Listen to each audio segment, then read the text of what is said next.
Comment avoir de la conversation? Permettez-moi de commencer par clarifier ce dont nous parlons ici. En ce qui me concerne, l'AOD, petit morceau, est la capacité de se connecter avec toutes les personnes qui vous entourent. Vous pouvez utiliser ces types de conversations pour apprendre à connaître de nouvelles personnes, pour améliorer vos relations existantes, pour apporter plus de plaisir dans votre journée et celle des autres, et pour vous enrichir et apprendre des personnes qui vous entourent. Vous utilisez des conversations amusantes et légères pour renforcer les liens, établir une confiance mutuelle, trouver des intérêts communs et ainsi vous rapprocher. Les conseils pour avoir une conversation. Il faut qu'on parle. C'est l'une des phrases les plus effrayantes à dire ou à entendre. Nos relations sont super importantes et nous voulons que tout le monde soit ouvert et honnête. Mais il y a de fortes chances que vous ayez aussi quelque chose à avouer aux personnes que vous aimez. Il est donc nécessaire d'avoir une conversation difficile.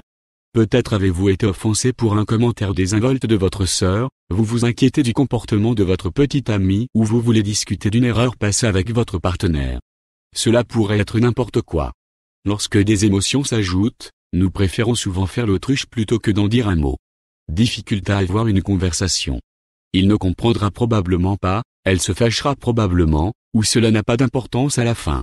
Habituellement, vous avez déjà eu la conversation 1000 fois dans votre tête et vous savez exactement comment l'autre personne va réagir.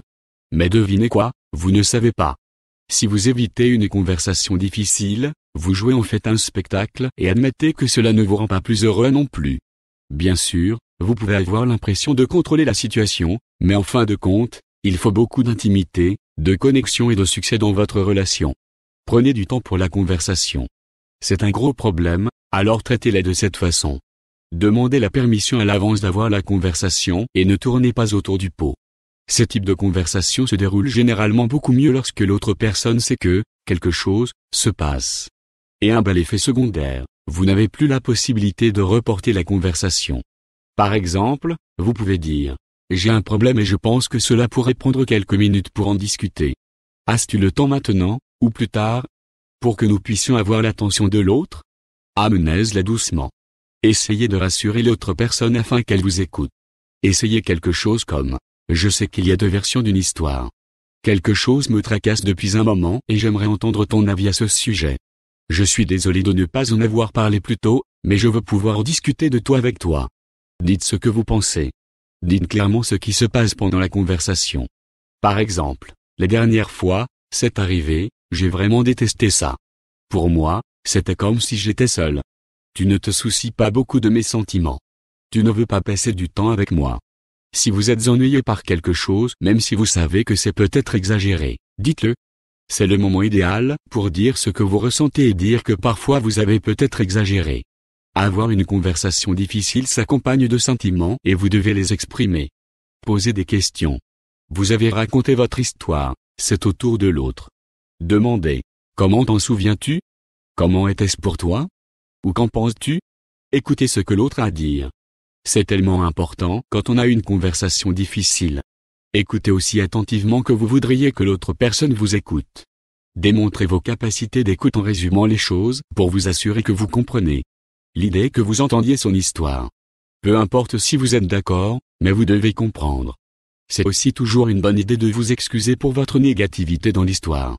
Passez à l'étape suivante.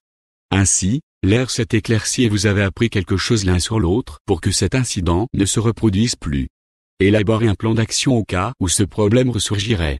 Vous pourriez, par exemple, convenir d'aérer votre cœur de temps en temps l'un avec l'autre à titre préventif. Rappelez-vous, vous ne savez jamais comment se déroulera une conversation difficile et acceptez que ce ne sera jamais facile. Il ne s'agit pas d'être parfait, d'avoir raison, de gagner ou d'esquiver une dispute. Il s'agit d'être mature, honnête et d'avoir une vraie relation.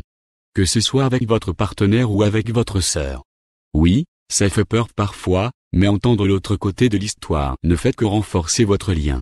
Les conversations légères également sont incroyablement précieuses. C'est toujours le début de quelque chose de beau, et mieux vous vous connecterez, plus votre vie deviendra magique. Vous trouvez des personnes qui vous conviennent, vous découvrez de nouvelles idées, vous vous amusez plus avec les gens et vous avez un filet de sécurité sociale plus solide.